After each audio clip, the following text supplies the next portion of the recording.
to have the opportunity to have back, but it was Jackson he played the ball to and he tried to find Ederson, and Jackson teed it up and Madueke turned it over the line. City then almost went two behind. It was another opportunity involving Palmer and Jackson, but they couldn't get their shot in. An offside goal disallowed.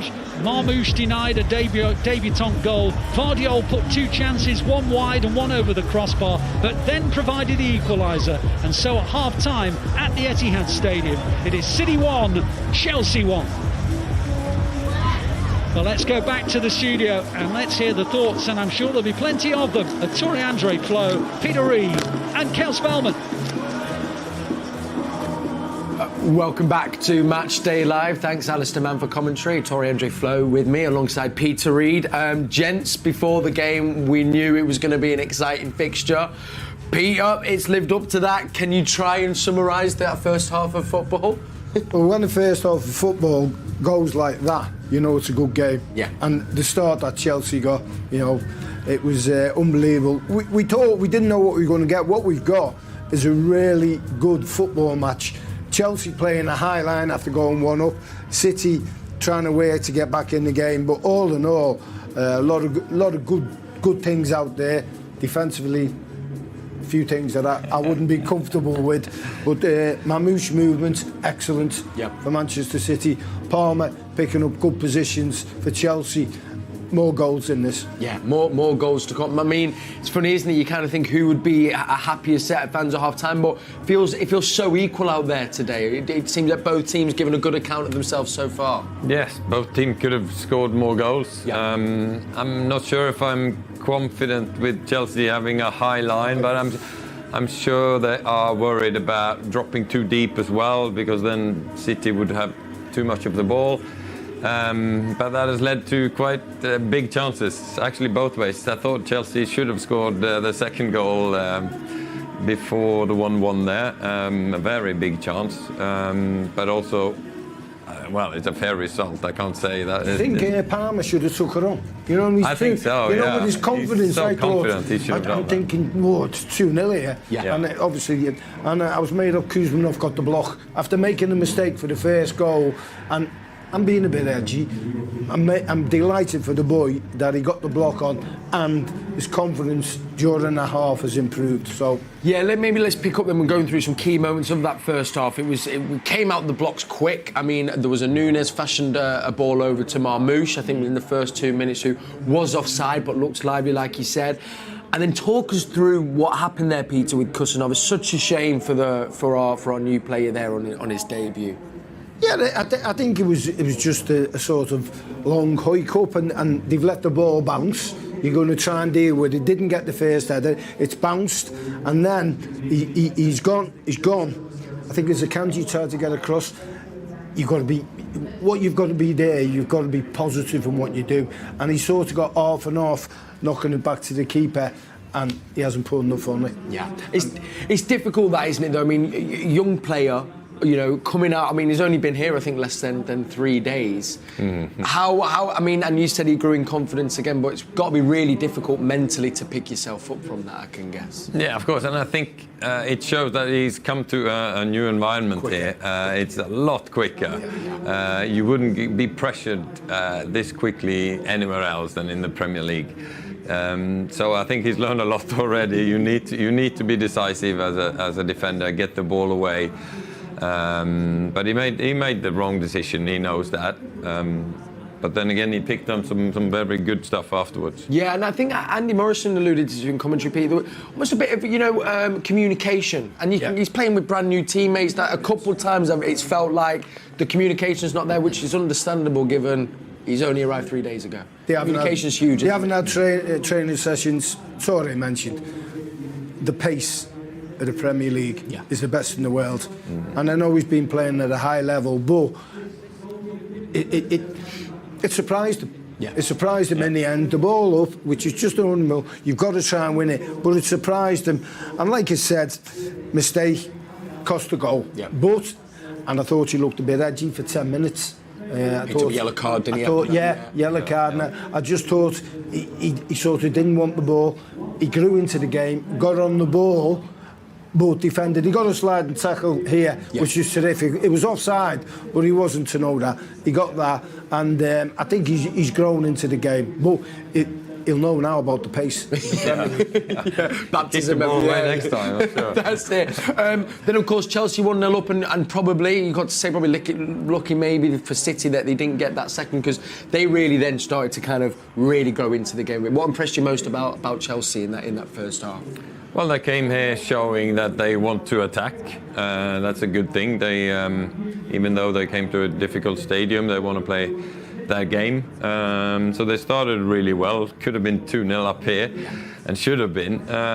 But then again, City have taken over the match completely, like in the middle phase of that first half, towards the end. But I think Chelsea are happy with that performance so far. The game seems to be open at the moment, so yeah, exciting to see what's going to happen next. Yeah, it's still all to play for. We had a disallowed goal before the goal. Marmoush putting it in the back of the net was offside. But you said he's looked lively, Peter. Yeah, what have you made of them first 45? I've been watching him, and I mean, it's great the view we've here. His movement's excellent. I mean, he's against some good defenders. Reece James, you know, Chalobah.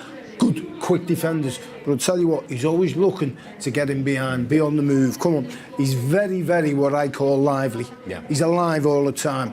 He doesn't give defenders a minute. He's trying to go in, he's dropping off, he's doing everything. He looks very impressive, I've got to say. And like I say, Chelsea have been brave, a high line.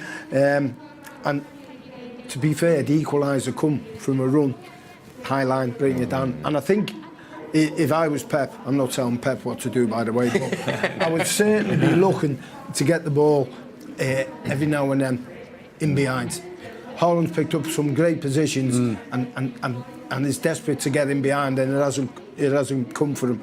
But I'd certainly be looking at that if I was a Man City second half. From the Chelsea point of view, what is the, you know, it might be a silly question, but the purpose of the highline? Do you think maybe it's a bit naive? Would you maybe, as the fan, like to see him go a little bit deeper in the second half, or is that very much part of the Enzo Maresca style of play? I think I understand that he doesn't want to drop and leave all the play to Man City. So if you drop back, then it's defending throughout 90 minutes, I think. So he wants to get the ball, get higher up the pitch, have a bit of the ball. Because I think that's important out here if you're an away team.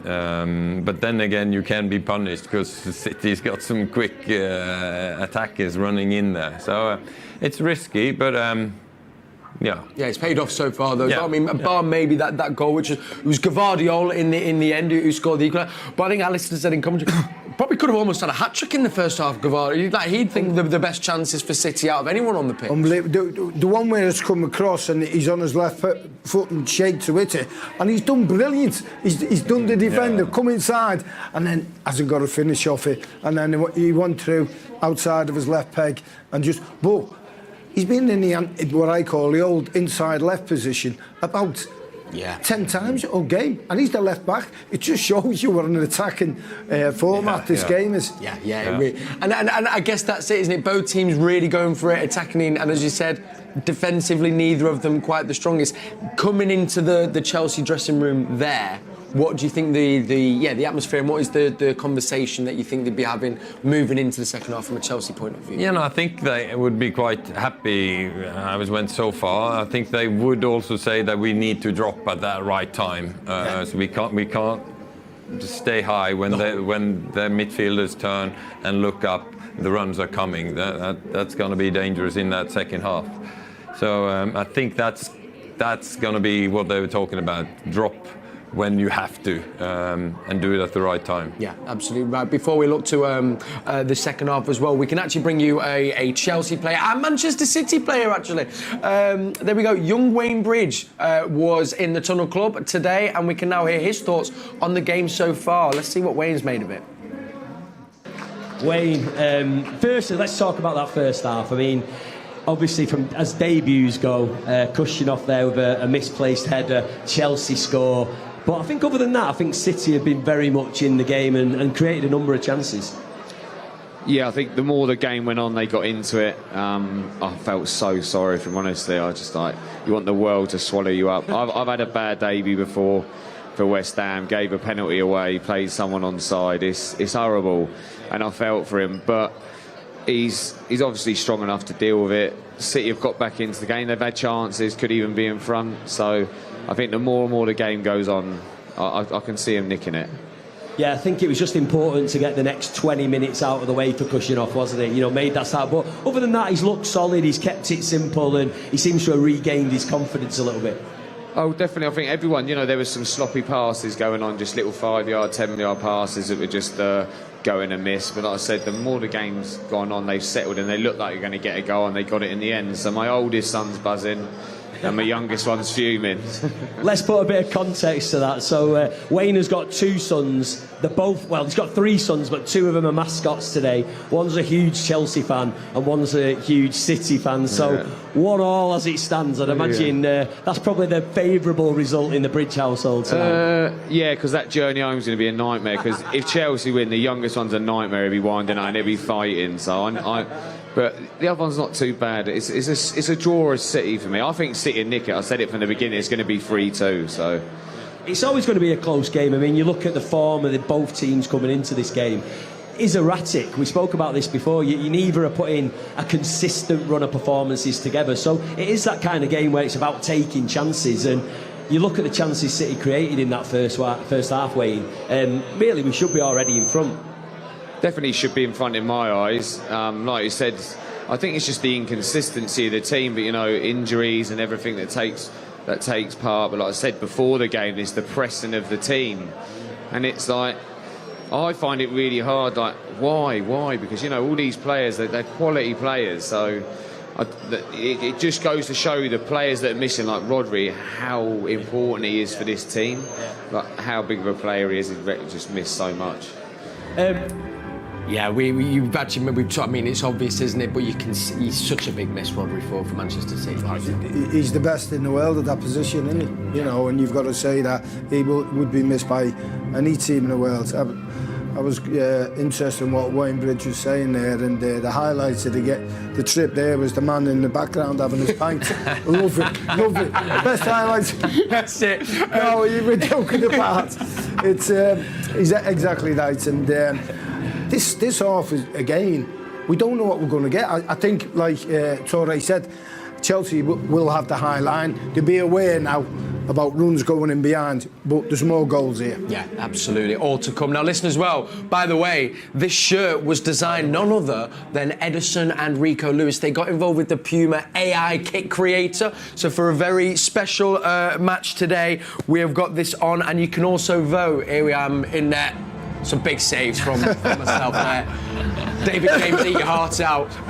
But you can vote on what will be our 3rd kit in the 2026-2027 season. If you go to the aicreator.puma.com, you've got some kits there you can choose from that have been created by fans via AI, and one of them will be our 3rd kit. And I have to say, I'll stick to the day job, I think.